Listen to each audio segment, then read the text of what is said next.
இதுக்கு ஸ்டார்ட் பண்ணேன்னு சொல்லிட்டு. ஸோ அதனால் நீங்கள் குக்கிங் வ்ளாக்ஸாக பார்த்துட்டு அப்படியே ஸ்வைப் பண்ணிவிட்டு போயிட்டே இருப்பீங்க. ஸோ மெயினாக பாப்பாக்கோசரம் தான் இந்த யூடியூப் சேனல் ஸ்டார்ட் பண்ணேன். இந்த மாதிரி பாப்பாவுக்கு எமர்ஜென்சிஸ் எப்போ வேணாலும் வரும். என்னால் அவுட் சைட் போய் ஏர்ன் பண்ண முடியாத சுச்சுவேஷன். ஸோ அதனால் நான் வீட்டிலேருந்து ஏதாவது பண்ண முடியும்னு நினைக்கிறது. எனக்கு தெரிஞ்சது வந்துட்டு குக்கிங், அது இன்ட்ரெஸ்ட் ஜாஸ்தின்றதுனால ஸோ நான் அதில் வந்துட்டு கான்சென்ட்ரேட் பண்ணிகிட்ருக்கேன். அது மட்டும் இல்லாமல் பாப்பாவோட ஹெல்த் சம்மந்தப்பட்ட விஷயங்கள், பாப்பாவை டேக் கேர் வீட்டிலேருந்து எப்படி பார்த்துக்கலாம், ஸோ இது மாதிரி ஒரு வீடியோஸ் தான் நான் போட்டுட்ருக்கேன். கண்டிப்பாக இந்த வ்ளாக்ஸ் எல்லாமே யூஸ்ஃபுல்லாக இருக்கும். அது மட்டும் இல்லாமல் ஹெல்த் டிப்ஸுமே நான் ஃபாலோ பண்ணிகிட்ருக்கேன்.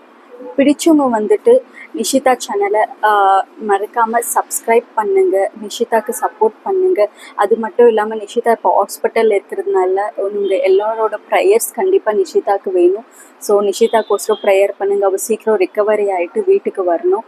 தேங்க்ஸ் ஃபார் வாட்சிங்.